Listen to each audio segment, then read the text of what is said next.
Hello there, friend, and welcome back to the channel, or welcome for the first time to my video game collection. Isn't it awesome?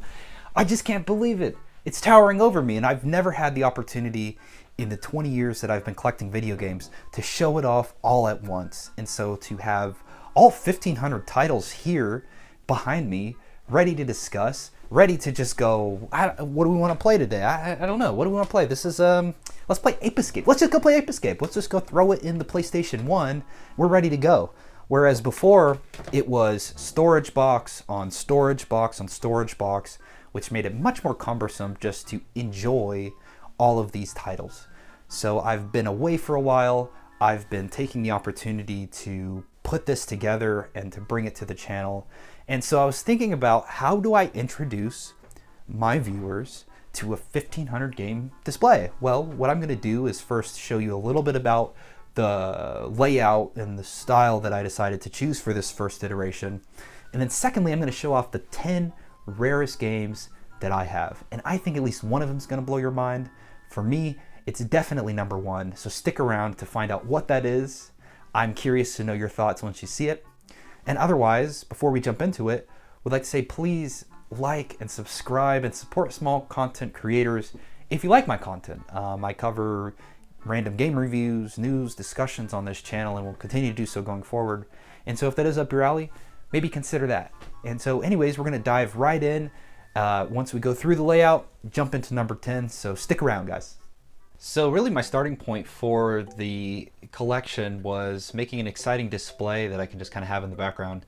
And so this centerpiece represents exactly that. At the top here I have all of my PlayStation 1 titles.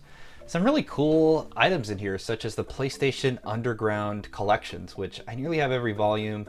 They're just super intriguing, and I recommend to go take a look at them, but they're mostly just like news related stuff that they would distribute via CD you could put in your PlayStation. So. And then I have some Nintendo 64 games here. My Nintendo collection for the 64 is pretty small, but I do like these are all complete in box that I've kept over years.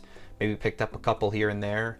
And then nothing too interesting in this stack. I do have a copy of Mario Party 3, which I love to pop on, but otherwise it's just WWE and NFL games. So I got this really cool Outer Wilds Hearthian lander that I built from Fangamer, so I would recommend it if you wanted to check out a very cool model. I thought it came out pretty good. I'm not exactly fantastic at painting or anything, but had a lot of fun with it. And my wife and I, we both love this game, and she embroidered me this cute little anglerfish inspired by the ones in Outer Wilds. So just something I love to show up here to show my appreciation for my wife, but also just as a cool piece of art to go along with the lander. And then I have just a little Pokemon section. I used to be into Pokemon a lot more when I was younger. I've kind of fallen off the trend since the Switch came out, but maybe I'll get back into it. I do kind of love just having these games. It's crazy how much they've increased in price. And then on the shelves to follow, I have a little Xbox and Wii collection going, followed by below even more Xbox 360 and Xbox One titles.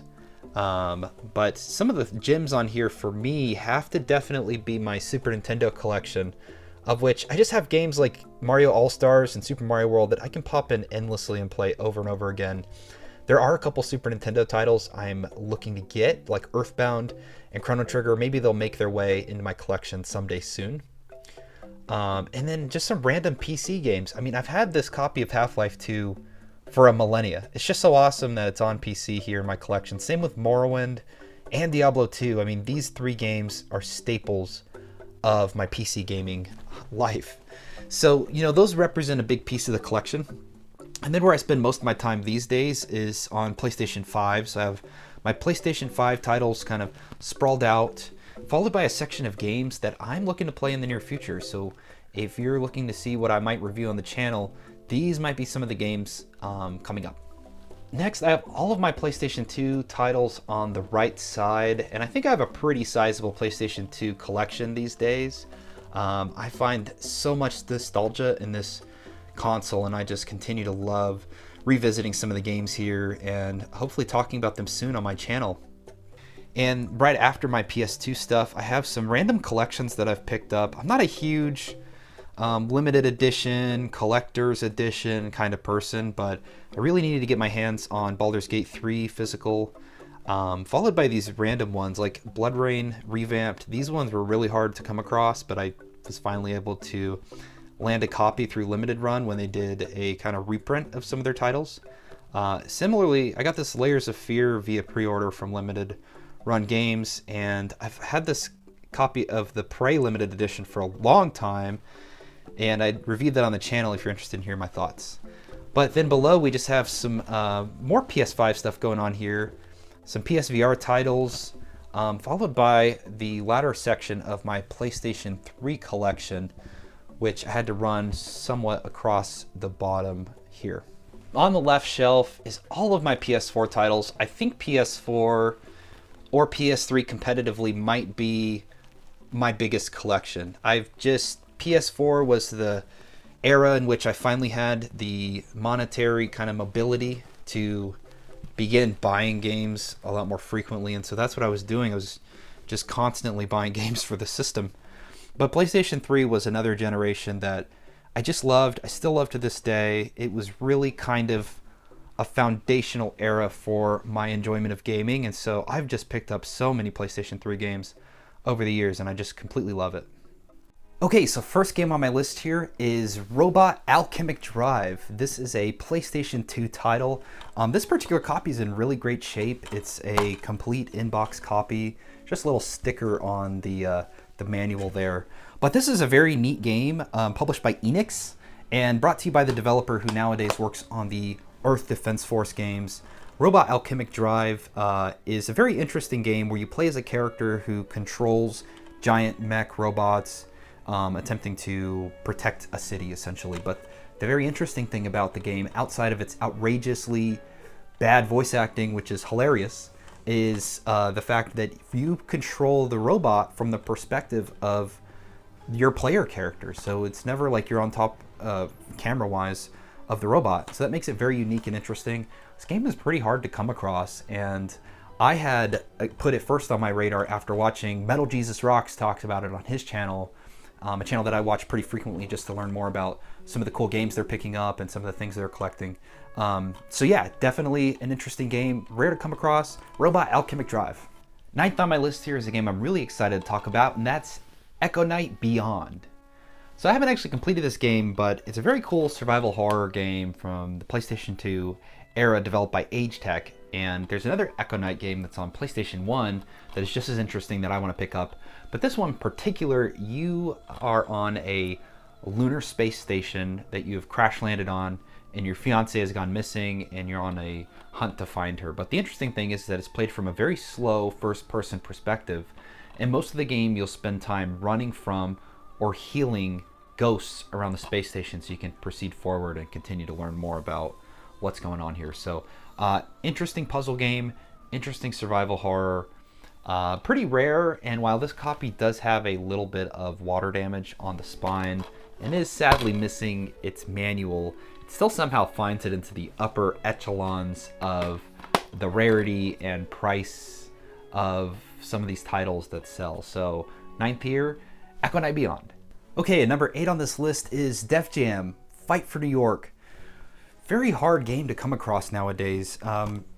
It's such a fun arena fighter. You create a character, you go across this city-spanning journey to defeat Snoop Dogg and his homies, I guess. But really product of its time in the fact that it's just full of rappers and entertainers from the early mid-2000s in a fighting game, and it's a very difficult fighting game as you start to get into the later stages of it, and that's coming from someone who is not well versed in the fighting genre at large, so maybe for some people it's rather simple.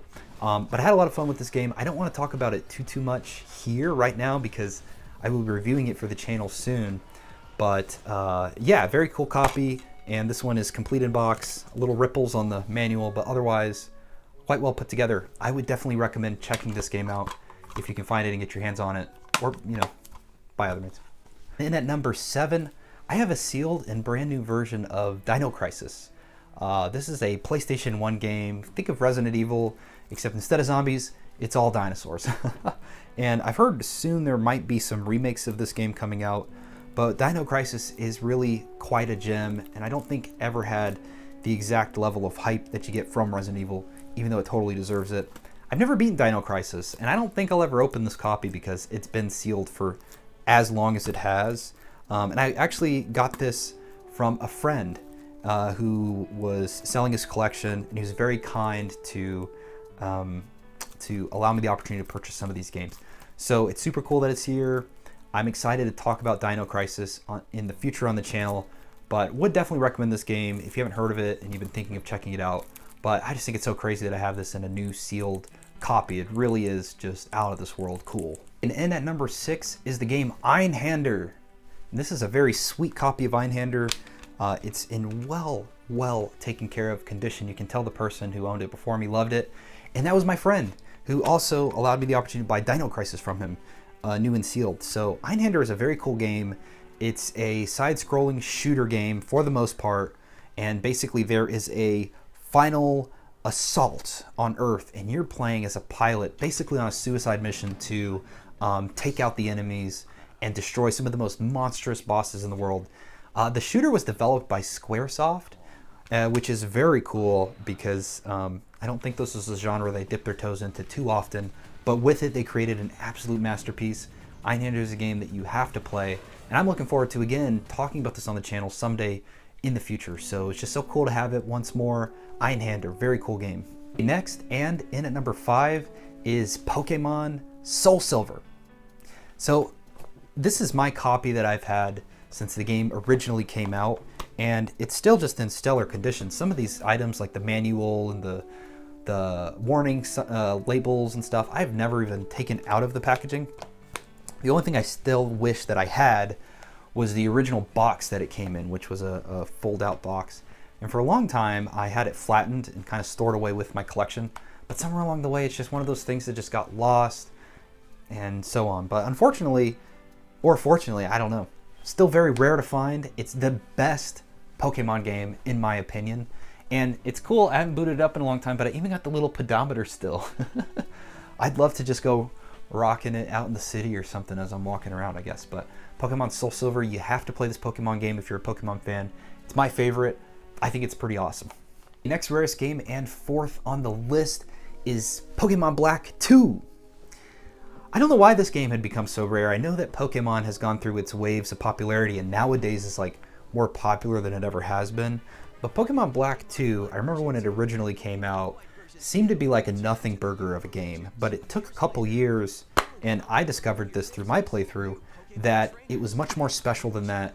It's a very good Pokemon game, and I guess just due to the unpopularity at time of release, perhaps it's just not as in high of a print as some of the other titles out here. So Pokemon Black 2 was a very fun game. I recommend trying it out. I don't know where you could pick it up nowadays, but this copy is very mint and clean. Again, I've not really even taken the manual out of it. It's just fully complete in box, and I just find that to be so cool. It's just one of those things where you buy it the time it comes out, you enjoy it for what it is, you have it for many years, and then one day you look and you say, holy cow, this thing is pretty rare. And also the only sequel game of Pokemon, to my knowledge. Maybe one of the newer titles did it, but just the fact that you had Black 2, just not something you've seen out of Pokemon games. So anyways, Pokemon Black 2. 3rd on my list, and certified classic for me, a game that I've visited so many times and I love, is Silent Hill 3. And this copy of Silent Hill 3 is awesome. There's a little bit of damage down in the bottom, but otherwise, complete in box, everything. We even have the soundtrack here, which I just think is so cool. And it's a very fun game. I'm wondering if they'll decide to remake this title soon, if the success continues with what I've heard. Bloober might be working on a Silent Hill 1 remake. But this is definitely one of my favorites. I think this Silent Hill game really amps up the atmospheric horror. The environment design is out of this world cool. Its continuation of Silent Hill 1's story is very interesting. It's just a blast to play through, and I think that it really differentiates itself from other Silent Hill titles out there. So definitely one you have to play if you haven't. And though I've played it so many times, I'd love to talk about this on the channel someday soon. So Silent Hill 3, such a cool game, super rare. One of the absolute jewels of my collection, not only for how great the game is, how much it means to me, and when I played it and I was younger and it really transformed my view on the genre and the style and so on, and how it impacted me, is a Silent Hill 1. It's an incredible game, and you play as Harry Mason. His car crashes, he loses his daughter, and he makes his way into the town of Silent Hill to find her. It's just a legendary game. It's so cool, and this copy in particular is an excellent copy. There's not even a crack, a scratch, nothing on it. It's perfection. And inside as well, we kind of get that same experience with the manual, the disc, all the fixins. So Silent Hill 1 is a game that if you're a video game player, if you love the horror genre, you absolutely must play. And it's just cool to hold this in my hand and to know at any time, I just go pop it in the system and run through it again. So anyways, definitely play Silent Hill 1. Super rare, super cool. This copy in particular blows my mind whenever I see it. We've now reached number 1 on the list. When I first saw this, it blew my mind. I was so excited to have the opportunity to add it to my collection. My good friend, Oscar, shout out to Oscar. Thank you so much for the opportunity to add this game to the collection. He worked at the PlayStation Store. He had purchased this game around the time that some folks came in and had the opportunity to have it signed. So the game itself is not super valuable, but I don't even know what it might sell for, depending on the person wanting to acquire it. Though it would absolutely never leave my collection. This is my crowning jewel. And that is a copy of Shadow of the Colossus. And the coolest thing about it is there's a few signatures on here, but the one that really blows me away is right up in there we have Fumito Ueda's signature. And Fumito Ueda was the director of Shadow of the Colossus. He also directed The Last Guardian and Ico, and has a new game coming out pretty soon to my understanding. But this game means a lot to me personally because Shadow of the Colossus is a game that introduces you to the concept of video games being art. It's just one of those titles where if you wanted to see games really traverse the barrier of being a fun toy to being something that can so profoundly affect your outlook on video games as an art and as a medium, this is the game. And I really think that Fumito Ueda is just on another level when he's doing his best. And so Ico and Shadow of the Colossus for me represent that. It was also a big game because it brought me a connection to one of my great lifelong friends who meant so much to me. We overheard each other talking about the game, and that's how we met over our love for Shadow of the Colossus. So it was so cool to have this. Again, thanks to Oscar. It's very cool that I get to show it to you, and while it is complete and it has the signature on it, it's never leaving this box, it's never leaving my collection, because it just means so much to me personally. It's such a cool add and such a cool find. But I do wonder, from a rarity perspective, how many signatures of Fumito Ueda are sitting on a copy of Shadow of the Colossus or any of his titles out there. So I guess that's one thing to know, but this is the game that I consider the rarest in my collection by far. Thanks for tuning in. This was just a small breakdown of many of the games that I have. And now the most exciting thing is that I can begin pulling things off the shelf, playing them, and bringing them to the channel to discuss with you. So looking forward to returning to some more regular form content, discussing some of the games and reviews I have coming up. I have about 6 titles that I've completed over the last month or two that I still have yet to discuss and am looking forward to talking about here on the channel. So again, if you like the video, please like and subscribe. Please support small content creators, me or others. Just get out there and do exactly that. I appreciate you watching, and thanks again. Look forward to seeing you next weekend. All right, bye guys.